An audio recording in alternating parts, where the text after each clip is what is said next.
à tous les amis, c'est Ruben de la Goal Academy, j'espère que vous allez bien, en tout cas moi ça va super et aujourd'hui on se retrouve pour une nouvelle vidéo info sur les joueurs binationaux ayant dit non à l'équipe de France.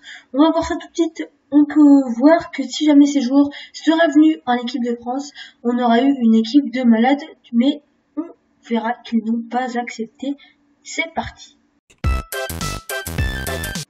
On commence avec Anthony Lopez, le gardien formé à l'Olympique Lyonnais, aurait pu prétendre à l'équipe de France, mais il a choisi le pays d'origine de ses parents, le Portugal. Il est actuellement la doublure de Rui Patricio en sélection et remporte l'Euro 2016 sans y avoir joué. Le deuxième, c'est encore un Portugais, c'est Rafael Guerreiro. Il était formé à Caen, il a franchi un véritable cap au FC Lorient. Le Portugal et la France étaient fortement attirés, mais c'est bien les Portugais qu'il choisira comme son compatriote Anthony Lopez.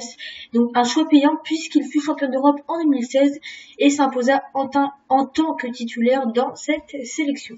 Allez, on quitte le Portugal pour l'Algérie. On va bien sûr parler de Yacine Brahimi, le natif de Paris, aurait pu aller en équipe de France, lui qui est passé par les U16 français, mais choisit plutôt de privilégier la sélection algérienne. Sa carrière s'est accélérée avec un transfert vers le FC Porto, qui est toujours son club actuel.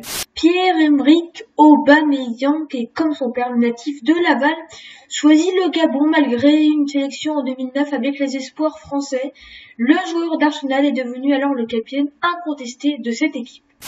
Le numéro 5, il est plus que surprenant, je dois vous l'avouer, je ne le connaissais absolument pas, mais c'est Gonzalo Higuaín, et oui, le joueur argentin qui a été éliminé par l'équipe de France lors de la Coupe du Monde. Oui, donc l'Argentine n'avait a priori aucun lien avec la France, mais il est né à Brest et y a vécu moins d'1 an. C'est pour cette simple raison qu'il aurait pu être en équipe de France, mais il a préféré rejoindre l'Argentine de Lionel Messi en 2009.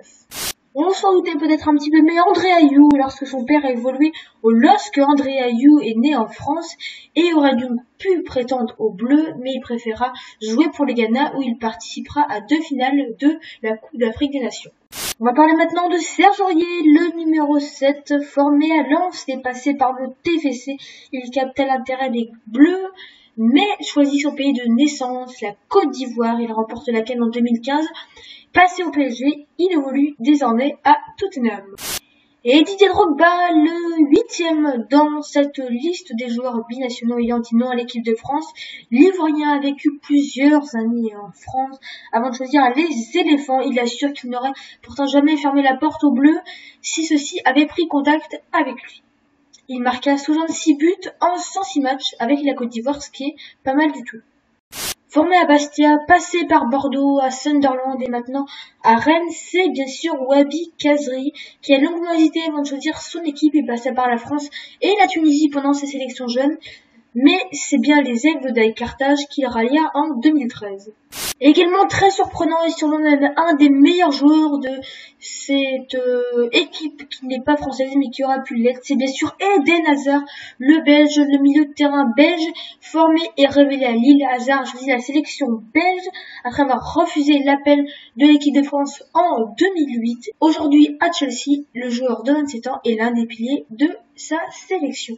Et donc voilà les amis, j'espère que ces 10 joueurs que je vous ai présentés, ça vous aura plu, ça vous aura appris des choses. On peut presque en faire d'ailleurs un 11 de ces joueurs qui ont dit non à l'équipe de France. On aura pu presque faire un 11 puisqu'il y en avait 10 et il en manquait encore un. Mais voilà, on espère en tout cas qu'on vous aura appris des choses. Je remercie une nouvelle fois Antoine pour le texte et les informations qu'il m'a fournies. Et moi, je vais vous dire à la prochaine. On va se retrouver samedi prochain. Donc voilà, n'hésitez pas à liker, à commenter, à partager la vidéo et bien sûr à vous abonner à la Goal Academy. Moi je vous dis à la prochaine. Ciao!